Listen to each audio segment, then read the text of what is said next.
Hello friends, एक बार फिर से आप सभी का स्वागत है मेरे चैनल लर्निंग क्लासेस पे। Hope so doing great. Today I would like to introduce you to a very important topic जिसका नाम है इनफॉर्मल कॉन्ट्रैक्शन। इनफॉर्मल का मतलब होता है दोस्तों अनौपचारिक और कॉन्ट्रैक्शन का मतलब होता है संकुचन। इसी के बारे में आज हम अपनी इस पूरे वीडियो सेशन में बात करेंगे और जानेंगे कि कहाँ पे इनफॉर्मल कॉन्ट्रैक्शन का किस प्रकार से यूज किया जाता है और कहाँ कहाँ इनका यूज किया जाता है। आपके सामने यहाँ पे लिखा है वना, गोना, गोटा, लिमे और डुनो, गोचा और केंडा। ठीक है ना। तो ये सब शब्द आपने देखा होगा, अक्सर अपने अंग्रेजी के बोलचाल में भी आपने सुना होगा, जिसको हम कह सकते हैं एक देहाती जो एरिया होता है, जो एक कह सकते हैं कि जैसे हम इनफॉर्मल तरीके से, अनौपचारिक तरीके, जो ऑफिशियली लैंग्वेज होती है हमारी, उसमें हम इसका बिल्कुल भी यूज नहीं करते हैं। लेकिन बहुत सारी जो अमेरिकन और ब्रिटिश इंग्लिश है आज की डेट में, तो वहां हम इसका भी प्रयोग कर सकते हैं। लेकिन आज की डेट में ये वर्ड्स जितने भी हैं ये आगे उभर कर आ रहे हैं, लेकिन अभी तक हमने जहां भी देखा इसको अनौपचारिक तरीके से हम इसका यूज करते हैं अपने लैंग्वेज में। तो इसी के बारे में आज हम इस पूरे वीडियो सेशन में बात करेंगे कि वना का यूज कहाँ होता है, किस प्रकार से कॉन्ट्रैक्शन बना हुआ है, वना का किस से बना हुआ है, गोना का मतलब कहाँ पे, और किस प्रकार से इस गोना का प्रयोग हम अपने लैंग्वेज में करते हैं, अपने सेंटेंस में करते हैं, अपने बोलचाल की भाषा में करते हैं, और कहाँ पे हम लेमी का प्रयोग करते हैं, कहाँ पे गोटा का प्रयोग करते हैं, कहाँ पे डुनो का प्रयोग करते हैं, और कहाँ पे गोचा का प्रयोग करते हैं, और कहाँ पे किंडा का प्रयोग करते हैं। इसके बारे में इस पूरे वीडियो सेशन में आज हम बात करेंगे। अब देखिए होता क्या है, जब हम दो या दो से अधिक शब्दों का जो संकुचन होता है उसको उससे एक नए शब्द का निर्माण करते हैं या नए शब्द को बनाते हैं, तो उसी को हम कॉन्ट्रैक्शन कहते हैं। हमेशा ये याद रखना, ये जितने भी मैंने यहाँ पे वर्ड्स लिखे हैं, ये वर्ड्स किसी न किसी शब्द का एक कॉन्ट्रैक्शन फॉर्म मैंने यहाँ पे लिखा है, तो इसी से ये बनते हैं। ठीक है ना। तो आपको पता है, जैसे यहाँ पे आप एक शब्द देख रहे हैं वना, WANNA, तो ये वना बना हुआ है want to और wants to। इनका एक कॉन्ट्रैक्शन जो फॉर्म है वही इन्हीं दोनों शब्दों से ये वना बना हुआ है। तो ऐसे देखेंगे प्रत्येक शब्द को कि कहाँ पे किससे गोना बना है, किससे गोटा बना है, किससे लेमे बना है, किससे डुनो बना है, किससे गोचा बना है, किससे किंडा बना है। लेकिन उससे पहले हम ये समझेंगे जो ये wants to और want to है, इसका प्रयोग सभी को पता है कि जब हम अपनी चाह या चाहत को बताने के लिए इसको क्या करते हैं, प्रयोग मिलाते हैं। हमेशा आपको पता होगा कि जब हम अपनी चाहत को बताने के लिए जहां पे भी हम wants to का प्रयोग या want to का प्रयोग देखते हैं, तो अपनी चाहत, किसी न किसी चीज को, हमारी जो इच्छा होती है उसको हम, उस इच्छा को हम बताने के लिए हमेशा wants to और want to का प्रयोग करते हैं। यहाँ पे सेंटेंस से समझते हैं कि मैं एक कार लेना चाहता हूँ, मेरी चाहत है कि मैं एक कार लूं। ठीक है ना। तो इसको ये इस प्रकार से हो जाएगा कि I want to buy a car. होगा कि नहीं होगा, ये इसका ट्रांसलेशन इस प्रकार से हो जाएगा, I want to buy a car. ठीक है ना। तो लेकिन जहां पे हमने ये वॉन्ट टू लिखा है दोस्तों, वहां पे हम वना का प्रयोग कर सकते हैं, आई वना बाय अ कार। तो हमेशा ये याद रखना, जो कॉन्ट्रैक्शन होते हैं, जितने भी वर्ड्स हैं हमारे पास जो मैंने यहाँ पे लिखे थे अभी, तो ये सभी किसी न किसी चीज का कॉन्ट्रैक्शन होता है।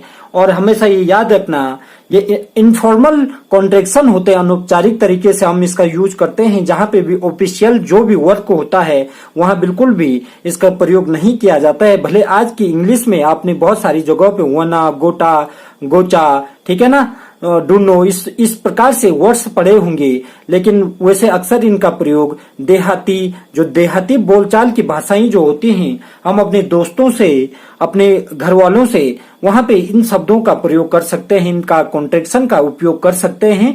और जो हमारे ऑफिशियल वर्क होते हैं, जैसे अपने टीचर के साथ हम इस प्रकार की वर्ड्स का बिल्कुल भी प्रयोग नहीं कर सकते हैं। हम इस प्रकार से नहीं बोल सकते हैं अपने टीचर को कि हे बीड़ो तो क्या पढ़ा रहा है भाई, है ना। तो इस प्रकार से भी जो हिंदी के वर्ड्स होते हैं कि यार उसका चक्कर उससे चल रहा है, तो ये चक्कर हुआ, ये बीड़ू हुआ, तो इस प्रकार के जितने भी वर्ड्स होते हैं तो वही अनौपचारिक या इनफॉर्मल वर्ड्स होते हैं, उन्हीं को हम इनफॉर्मल कॉन्ट्रैक्शन के रूप में पहचानते हैं। इसको आप समझ भी सकते हैं कि जहाँ पे आपने देखा होगा हिंदी भाषा में एक शब्द बहुत फेमस होता है, बहुत सारी फिल्मों में आपने देखा होगा कि ये बीड़ू, ठीक है ना। अधिकतर वहां पे आपने कहीं पे इस प्रकार से भी देखा होगा कि यार उनका आपस में कुछ चक्कर चल रहा है, जरूर कुछ चक्कर है, ठीक है ना। तो वहां पे जहां पे भी हम हिंदी के लिए इस प्रकार की वर्ड्स का उपयोग करते हैं, तो वहीं इंग्लिश के लिए जिनको कहा जा सकता है कि एक टपोरी प्रकार के जो वर्ड्स होते हैं, टपोरी वर्ड्स जिन्हें कहते हैं, तो वो हैं वना, गोटा, गोना। ये सब मैंने जितने भी अभी आपके सामने रखे थे, तो ये सभी इस प्रकार के टपोरी वर्ड्स हैं इंग्लिश के, जिनको हम इस प्रकार से यूज करते हैं, जिनको इनफॉर्मल कॉन्ट्रैक्शन, अनौपचारिक संकोचन कहा जाता है।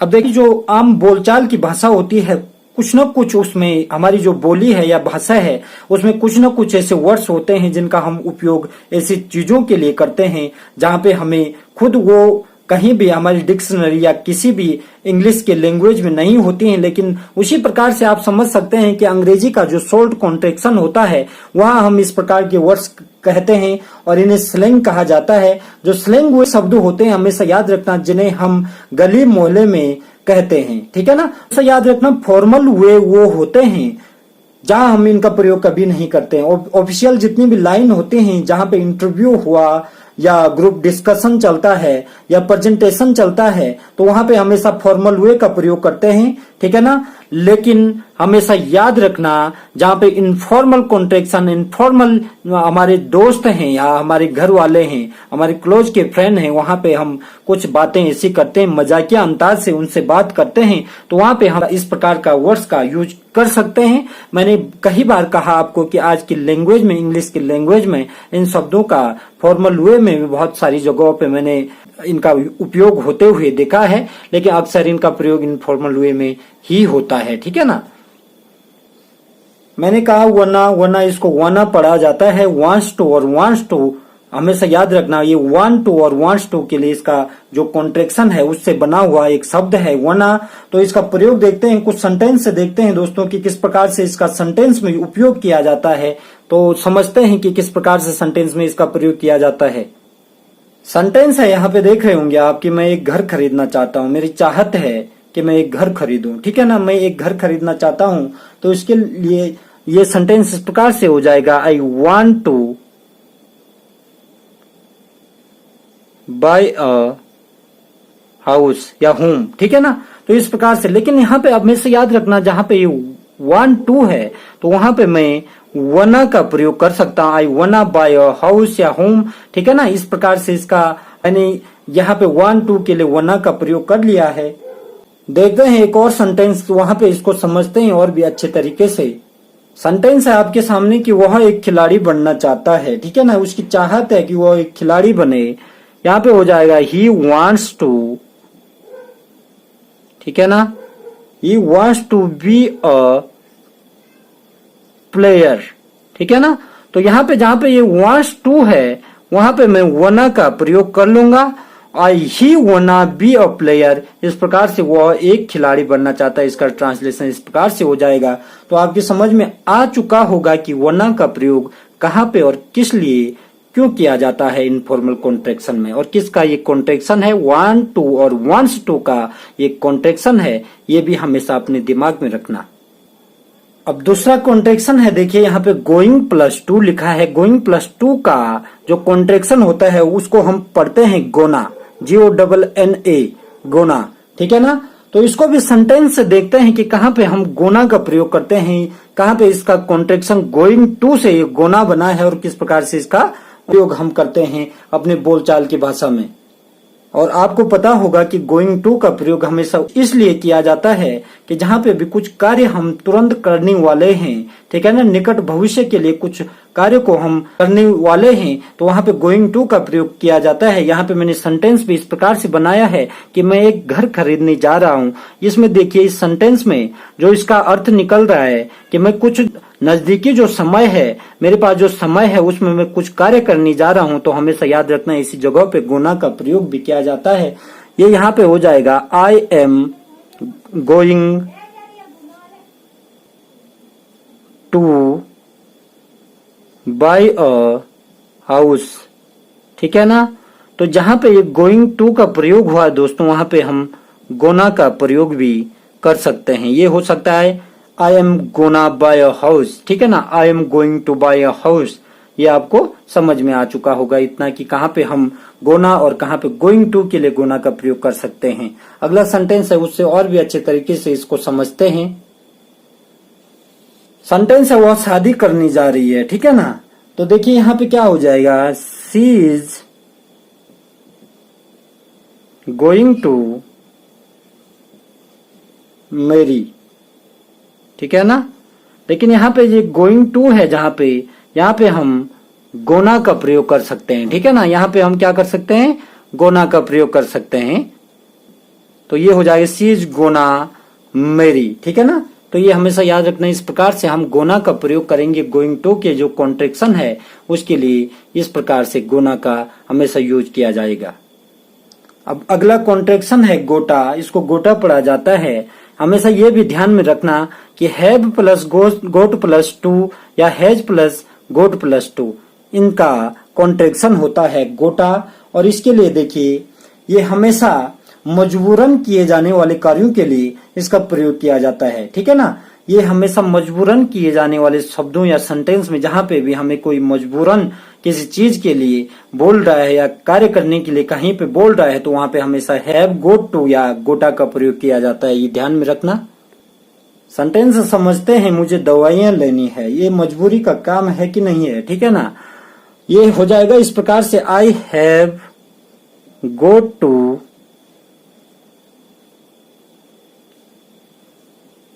Take medicine. ठीक है ना। लेकिन यहाँ पे जहां पे ये हैव गोट टू लिखा है, यहाँ पे मैं डायरेक्ट गोटा का भी प्रयोग कर सकता हूं। यहाँ पे आई गोटा टेक मेडिसिन हो सकता है इस प्रकार से। ठीक है ना। तो वहां पे हम इस प्रकार से गोटा का प्रयोग करेंगे। अगला सेंटेंस है, तुम्हें भागना होगा। मैं भागना नहीं चाहता हूं, फिर भी मेरे ऊपर प्रेशर डाला जा रहे हैं कि तुम्हें भागना ही होगा। तो यहाँ पे ये हो जाएगा यू गोटा रन। ठीक है ना। अब आपके समझ में आ चुका होगा कि कहाँ पे गोटा का प्रयोग हैव गोट टू के लिए या हैज गोट टू के लिए किया जाता है। जो हमारे लिए ऊपर से प्रेशर जो डालते हैं, उन प्रेशर के कार्य को करने के लिए वहां पे हमेशा सेंटेंस का हैव गोट टू का या हैज गोट टू का प्रयोग किया जाता है। इनका कॉन्ट्रैक्शन मैंने आपको बता दिया कि गोटा के रूप में किस प्रकार से होगा। अगला देखिए, अगला यहाँ पे है लेट प्लस में। लेट मी का जो कॉन्ट्रैक्शन होता है उसको ले में पढ़ते हैं। ठीक है ना। और ले में का प्रयोग कहाँ पे किया जाता है, इसको भी सेंटेंस के माध्यम से देखते हैं। सेंटेंस है, मुझे नाचने दो। तो ये हो जाएगा लेट मी डांस। ठीक है ना। यहाँ पे हम लेट मी की जगह पे ले में डांस भी लिख सकते हैं। ठीक है ना। तो मुझे नाचने दो। अगला सेंटेंस है, उससे समझते हैं इसको कि मुझे दरवाजा खोलने दो। यहाँ पे है,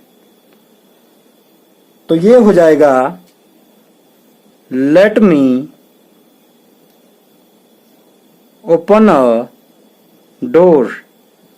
इस लेट मी की जगह पे हम लेमे का प्रयोग भी कर सकते हैं। ठीक है ना। लेमे ओपन अ डोर। तो लेमे को अभी आपने अच्छी तरीके से समझा होगा कि कहाँ पे हम लेमे का प्रयोग करेंगे। ठीक है। अगला कॉन्ट्रैक्शन देखिए दोस्तों, do plus not plus know. ठीक है ना। डोंट नो कहा जाता है जिसे, तो उसका शॉर्ट फॉर्म जैसे यहाँ पे आप देख रहे हैं कॉन्ट्रैक्शन रूप है डू नो। इसको डू नो पढ़ा जाता है। तो इसको किस प्रकार से सेंटेंस के माध्यम से हम करेंगे या कहाँ पे हम इसका प्रयोग कर सकते हैं वो देखते हैं। सेंटेंस है, तुम्हारा फोन कहाँ है मैं नहीं जानता। ठीक है ना। तो ये हो जाएगा वेयर इज यूर फोन। ठीक है। और यहां पे हो जाएगा वैसे ये हो जाएगा आई डू नॉट नो, या इसको डू नॉट को डोंट भी लिखा जाता है। ठीक है ना। वो भी कॉन्ट्रैक्शन होता है। ठीक है। लेकिन इसको यहाँ पे हम where is your phone I do know. इस प्रकार से भी बोल सकते हैं कि where is your phone, I do know. तुम्हारा फोन कहाँ है, मैं नहीं जानता। ठीक है, ये इस प्रकार से। ठीक है,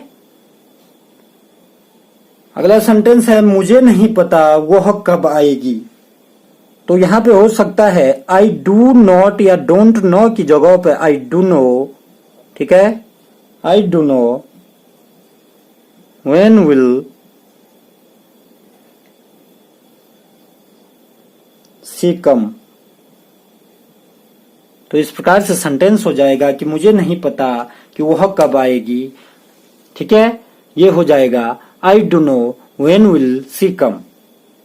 तो आपको समझ में आया होगा कि डू नॉट या डोंट नो का, डोंट नो या डू नॉट नो का प्रयोग किस प्रकार से डू नो के रूप में हम सेंटेंस में कर सकते हैं। अगला देखिए, I plus have plus got, I have got. तो इसका जो कॉन्ट्रैक्शन है उसको गोचा पढ़ा जाता है। ठीक है ना, किसी चीज को आपने समझ लिया या पकड़ लिया, वह चीज आपके दिमाग में आ गई है या आप उस चीज को अच्छे तरीके से समझ चुके हैं, तो वहां पे हमेशा गोचा का प्रयोग किया जाता है। ये भी ध्यान में रखना। कुछ सेंटेंस है, इसको देखते हैं। सेंटेंस है हमें अकेले नहीं जाना है, समझ गया। ठीक है ना, तो ये हो जाएगा we do not have, we don't have भी पढ़ सकते हैं इसको, टू गो अलोन, गोचा। ठीक है, या आई हैव गॉट। ठीक है ना, या गोचा का प्रयोग इस प्रकार से हम सेंटेंस में करेंगे कि हम अकेले नहीं, हमें अकेले नहीं जाना है, समझ गया। We don't have to go alone, gotcha. अगला है काइंड ऑफ, किंडा। इसको किंडा पढ़ा जाता है। ठीक है ना, तो ये कॉन्ट्रैक्शन है काइंड ऑफ का, जिसको इस प्रकार से लिखा जाता है या सेंटेंस में यूज किया जाता है। जहां पे भी इस प्रकार से आए कि एक प्रकार से, तो वहां पे हमेशा किंडा या काइंड ऑफ का प्रयोग किया जाता है। ये आपको अच्छे तरीके से आता भी होगा कि वह एक प्रकार से अच्छा लड़का है। ये हो जाएगा he is kinda a good child. लड़का है या बच्चा है। ठीक है ना, या लड़का है तो यहाँ पे हो जाएगा बॉय। ठीक है ना, ही इज किंडा गुड बॉय। तो आज के सेशन में इतना ही दोस्तों। यदि आपको मेरी वीडियो पसंद आ रही है तो प्लीज मेरे चैनल को सब्सक्राइब कीजिए। साइड में बेल आइकन है, उसको प्रेस कीजिए ताकि आने वाली वीडियो आपको सबसे पहले उसका नोटिफिकेशन मिल जाए। इसको लाइक कीजिए और अधिक से अधिक शेयर कीजिए। तब तक के लिए बहुत बहुत धन्यवाद। Bye bye, take care, see you again.